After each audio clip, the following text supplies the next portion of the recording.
দর্শক স্বাগতম আমার ইউটিউব চ্যানেলে আপনাদের। আজকের আলোচনার বিষয় হলো অনেক মুমিন মুসলমান যারা আছে তারা প্রায়শই আমাকে ইনবক্সে অথবা বিভিন্নভাবে প্রশ্ন করে যে ধর্মের বিরুদ্ধে আমরা সমালোচনা করি, এতে আমাদের লাভটা কী হয়। তো সেই সব ইমানদার ভাইদের বোঝার সুবিধার্থে এই ভিডিওটি তৈরি করা যে কেন আমরা ইসলামের বিরুদ্ধে, ধর্মের বিরুদ্ধে কথা বলি। আমাদের সিনিয়র ভাই আসিফ মহিউদ্দিনের লাইভ সাক্ষাৎকারে একজন ব্যক্তি এমন প্রশ্ন করেছে এবং উনি এর সঠিক এবং উপযুক্ত জবাব দিয়েছেন। আসুন সেই লাইভ ভিডিও সাক্ষাৎকারটি আমরা শুনি এবং দেখি এবং বোঝার চেষ্টা করি যে কেন আমরা ধর্মের বিরুদ্ধে সমালোচনা করি এবং বলি। তাহলে শুনুন। ভাই, অন্যের ধর্মকে নিয়ে যে সমালোচনা করে খারাপ খারাপ কথা বলেন, এগুলো করে আপনার লাভ কি? অনেক লাভ ভাই।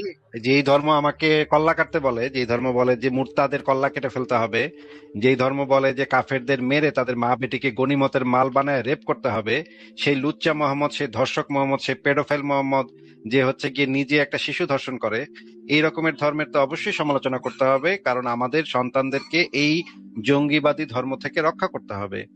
এই যে বর্বর অসভ্য ইতর মতাদর্শ যেটা আরব থেকে আসছে, বেদুইন আরবরা, জঙ্গি আরবরা সারা পৃথিবীতে অশান্তি সৃষ্টি করে রাখছে, মানুষ হত্যা করতেছে, জবাই করতেছে, খুন করতেছে। হলি আর্টিজানে একটা গর্ভবতী মহিলাকে কেটে টুকরা টুকরা করে কাটছে আপনাদের দিনী ভাইরা, আপনারা। আর এই যে জঙ্গি নবী মুহাম্মদের উম্মতেরা, একটা প্রেগনেন্ট মহিলাকেও টুকরা টুকরা করে আপনারা কাটছেন। আপনারা যেখানে সেখানে আল্লাহু আকবার বলে ফিটা যান। এই যে আমরা যে সভ্য সমাজে থাকতে চাই, আমরা যে ভালোভাবে সুখে শান্তিতে থাকতে চাই, আপনারা তো আমাদের থাকতে দিচ্ছেন না। সারা পৃথিবী আপনারা একটা নরক বানায় রাখছেন, জঙ্গিবাদ কায়েম করছেন, যেখানে সেখানে চাপাতি নিয়ে লাফ দিয়া পড়েন আল্লাহু আকবার বইলা।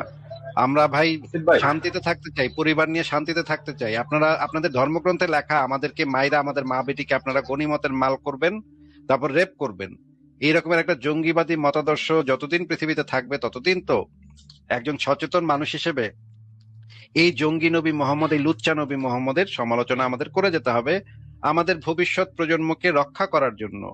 আমাদের ভবিষ্যৎ প্রজন্ম যেন এই যে পিশাচের ধর্ম, পৈশাচিক একটা ধর্ম, যেই ধর্ম বলে কাফেররা যদি লা ইলাহা ইল্লাল্লাহ না বলে, তাহলে তাদেরকে কিতাল করতে আমি আদেশ প্রাপ্ত হয়েছি। আপনার নবী বলেছে যতক্ষণ পর্যন্ত লোকেরা লা ইলাহা ইল্লাল্লাহ না বলবে ততক্ষণ পর্যন্ত তাদের বিরুদ্ধে কিতাল করতে আমি আদেশ প্রাপ্ত হয়েছি।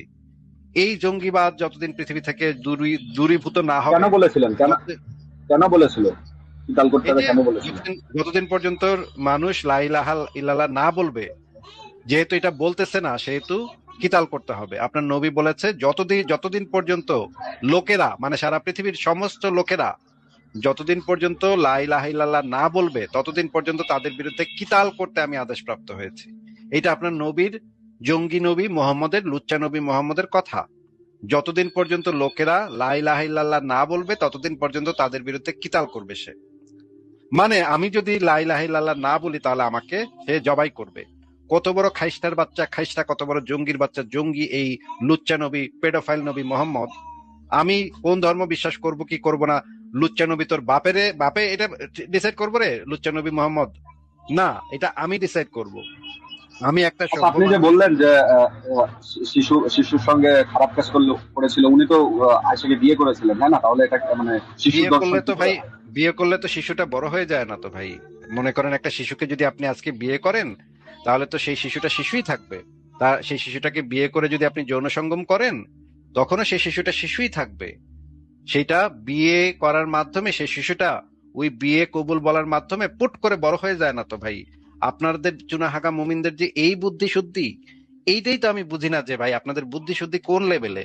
আপনি কি মনে করেন যে একটা শিশুকে যদি আপনি বিয়ে করেন, শিশুটা যদি কবুল বলে, সাথে সাথে কবুল বলার সাথে সাথে শিশুটা বড় হয়ে যায়, এটা মনে করেন? আগে আগে আগে তো এরকমই সিস্টেম ছিল যে অল্প বয়সে বিয়ে দেওয়া, আগে 10 কি বছর 9 সিস্টেম বছর ছিল না আগে না ঠিক আছে। সিস্টেম ছিল সেটা আমি জিজ্ঞেস করি নাই, সেটা জিজ্ঞেস করি নাই, জিজ্ঞেস করেছি আপনি আমাকে বললেন শিশু কেন বললেন, তার তো বিয়ে হয়েছিল।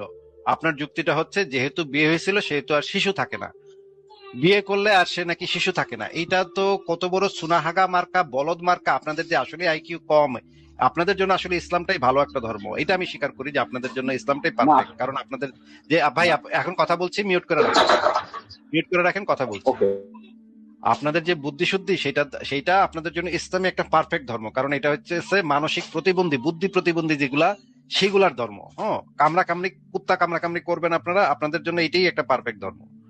যে আপনি এসে আমাকে জিজ্ঞেস করতেছেন ভাই আপনি যে শিশু বললেন, শিশু কেন বললেন, সে তো বিয়ে করেছে। মানে যুক্তিটা হইতেছে যেহেতু বিয়ে করছে সেহেতু শিশু আর শিশু নাই।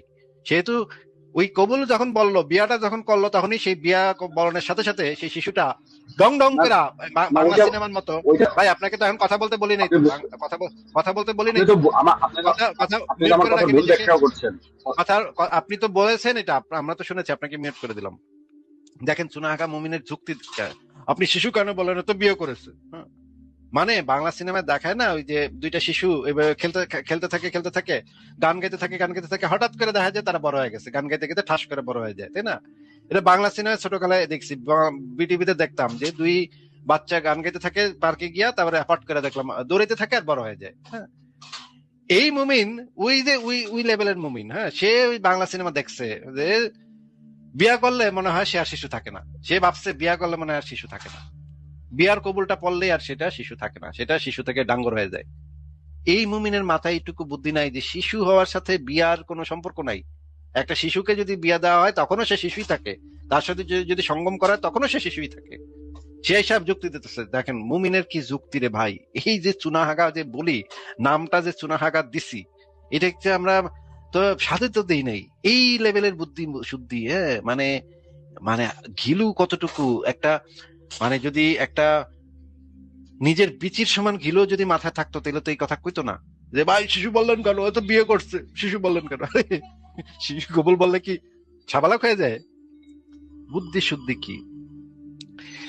এখন ওই মেয়েটা এখন শিশু বলবো ছিল কিনা। হ্যাঁ বলেন।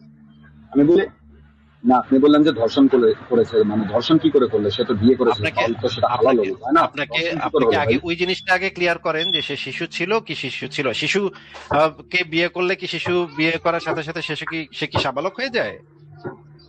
মানে সে শিশু তো শিশু, হ্যাঁ শিশুই ছিল, হ্যাঁ বাচ্চা মেয়ে, শিশুকে শিশু না বিয়ে বাচ্চা। করলে, শিশুকে বিয়ে করলে বিয়ে করার সাথে সাথে কি সে কি সাবালক হয়ে যায়, এটা জিজ্ঞেস করেছি। না না, তাহলে তো বিয়ে করলেও তো শিশুই থাকে নাকি?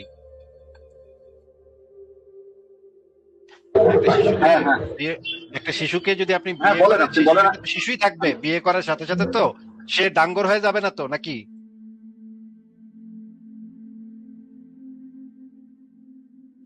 রাজীব কি জিজ্ঞেস করছি, শিশুকে বিয়ে করলে কি সে বিয়ে করার সাথে সাথে ডাঙ্গর হয়ে যায়? ভাই বলবো কি করে, আপনি তো আমাকে মিউট করে রেখেছেন। আমি আপনাকে এরপরে আর মিউট করি নাই, আপনি নিজেই নিজেকে মিউট করছেন, মিথ্যা কথা বলেন কেন? তখন একবার আচ্ছা মিউট বলেন করেছিলাম, কি। কিন্তু এরপরে তো আর মিউট করি হ্যাঁ নাই, বলেন, আবার মিথ্যা কথা কেন বলছেন? আপনি তো মিথ্যাবাদীও বটে। আচ্ছা বলেন। লুচ্চা নবী মোহাম্মদের থেকে এই সমস্ত বাটপারি শিখছেন নাকি? হ্যাঁ হ্যাঁ, আপনি তো অনেক ভালো মানুষ, ঠিক আছে, আপনার তো কোনো হ্যাঁ, তুলনা নেই, কোনো ভুল নেই, কোনো দোষ নেই, ঠিক আছে। লুচ্চা নবী মোহাম্মদের কাছ থেকে এই মিথ্যা কথাটা শিখেছেন। আমি